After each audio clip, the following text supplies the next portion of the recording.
Assalamualaikum warahmatullahi wabarakatuh. Bismillah, alhamdulillah, wassalatu wassalamu ala rasulillah Sayyidina wa maulana Muhammadin ibni Abdillah wa ala alihi wa sahbihi wa man tabi'ahu wa mawalah wa la hawla wa la quwwata illa billah. Amma ba'du. Wa qala Allah ta'ala fil Qur'anil Karim, A'udzu billahi minasyaitonir rajim. Bismillahirrahmanirrahim. Wal 'asri innal insana lafi husrin illa alladzina amanu wa 'amilus solihati wa tawasaw bil haqq wa tawasaw bis sabr. Shadaqallahul azim.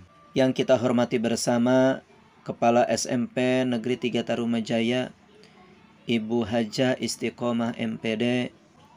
Yang kita hormati para wakil kepala SMP Negeri 3 Tarumajaya, Bapak Ibu guru, serta anak-anakku calon siswa-siswi SMP Negeri 3 Tarumajaya.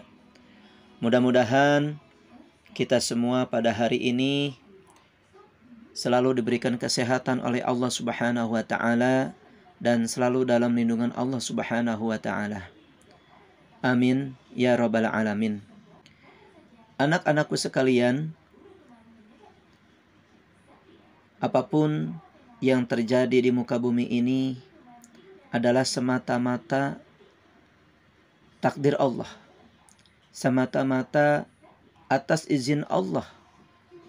Ma asaba min musibatin illa biiznillah. Tidak ada suatu musibah atau kejadian melainkan atas izin Allah Subhanahu wa Ta'ala. Seperti yang kita perhatikan, kurang lebih 2 tahun ya penyakit wabah virus corona ini merebak di seluruh dunia. Mudah-mudahan virus ini segera berlalu dan dijauhkan dari kita semuanya. Amin ya rabbal alamin. Anak-anakku calon siswa-siswi SMP Negeri 3 Tarumajaya yang Bapak sayangi dan Bapak banggakan. Sebelum kita masuk pada materi hari ini, terlebih dahulu Bapak ingin menyampaikan ada pepatah yang mengatakan, tak kenal maka tak sayang maka tak cinta. Perkenalkanlah, nama lengkap Bapak Dedi Supriyadi. Anak-anakku sekalian, adapun untuk judul materi hari ini, Jumat 23 Juli 2021 adalah pembinaan mental keagamaan di sekolah. Terlebih dahulu Bapak ingin menjelaskan pengertian mental. Menurut bahasa, mental adalah jiwa, atau hati, atau rohani, atau nyawa. Mental menurut istilah adalah sesuatu yang berhubungan dengan batin atau hati yang dapat mempengaruhi perilaku, akhlak, watak, karakter seseorang. Jadi, setiap perilaku seseorang, perbuatan seseorang adalah dorongan, cerminan dari kondisi mental dirinya, cerminan dari kondisi rohaninya, cerminan dari kondisi kolbunya.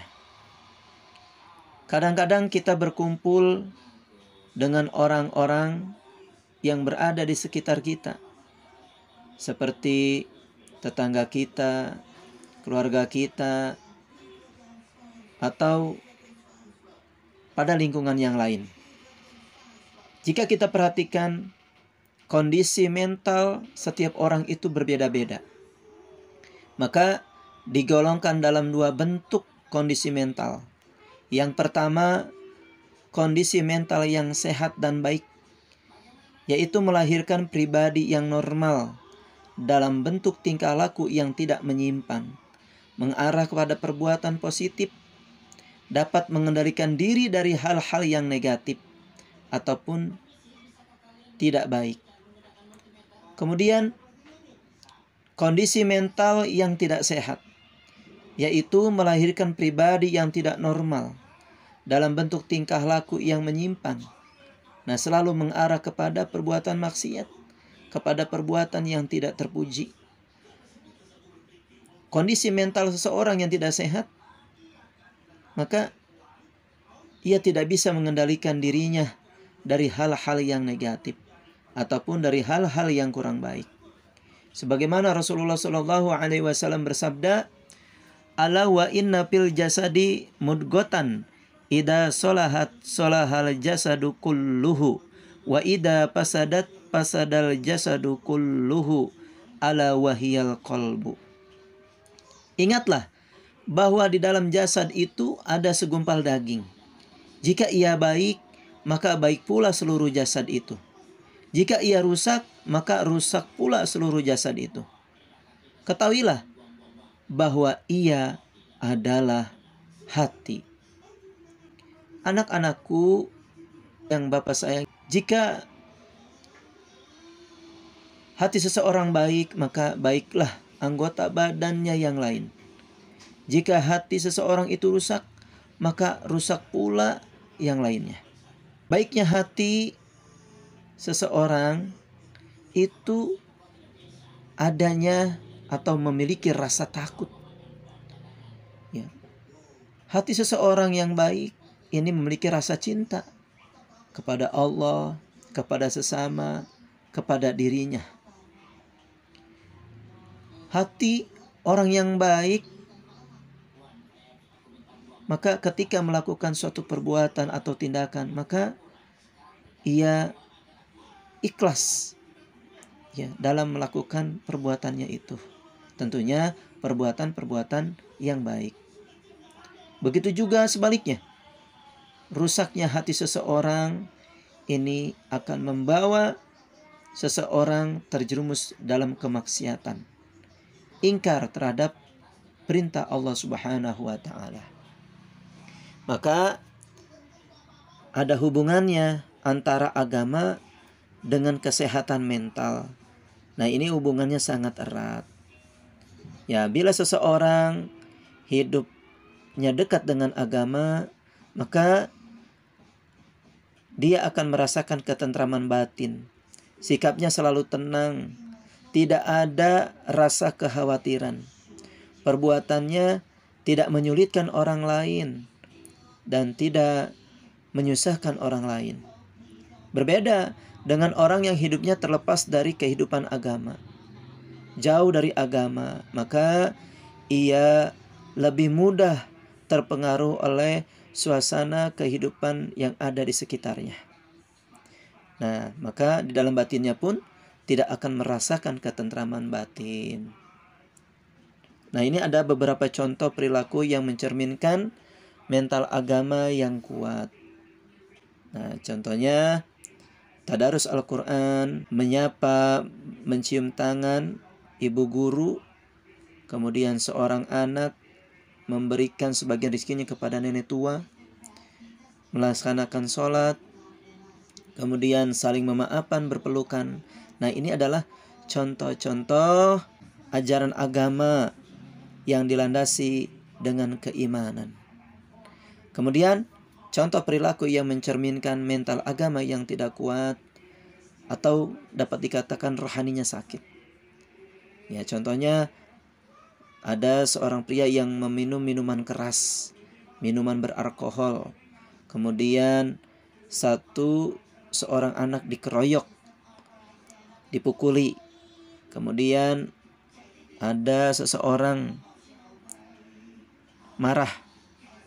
Ya, kemudian contoh yang lainnya seperti dendam, kikir, hasud, ria, sombong, iri hati, buruk sangka. Nah, ini adalah contoh perilaku yang mencerminkan bahwa rohaninya sakit atau mental agamanya tidak kuat.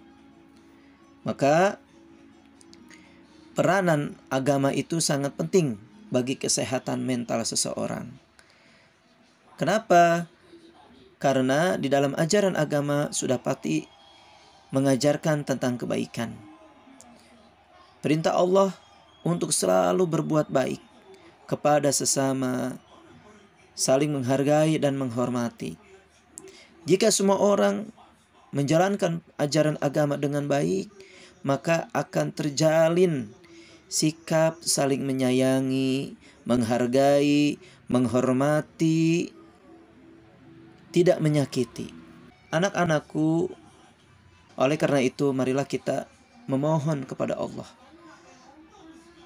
Semoga kita semua termasuk orang-orang yang memiliki mental agama yang kuat, sehingga kita bisa menjalankan perintah Allah dengan baik. Sebagai salah satu tanda Allah itu sayang kepada kita adalah diberikannya petunjuk dan diarahkannya kita menuju ke jalan yang benar. Dan mudah-mudahan kita semua termasuk golongan hamba-hamba yang disayang oleh Allah Subhanahu wa taala. Amin ya rabbal alamin. Anak-anakku sekalian, mungkin itu yang dapat Bapak jelaskan, Bapak sampaikan. Apabila ada pemaparan yang kurang jelas, silakan dapat ditanyakan secara langsung. Ada pertanyaan anak-anakku sekalian? Tidak ada? Kalau tidak ada, sebelum materi ini ditutup, ada tugas untuk kalian. Silakan pada slide 14 ini ada tugas terdiri dari 4 pertanyaan. Silakan pertanyaannya ditulis kemudian dijawab di kertas folio bergaris. Jangan lupa diberi nama dan sekolah SD asal. Setelah itu dipoto dan dikirim ke panitia MPLS, yaitu kepada Bapak Abdurrahman. Mungkin itu anak-anakku sekalian. Bapak ada pantun. Kalau ada sumur di ladang, boleh kita menumpang mandi. Kalau ada umur kita panjang, insya Allah kita berjumpa lagi. Semoga Allah Subhanahu wa taala selalu memberikan rahmat dan nikmatnya kepada kita semua.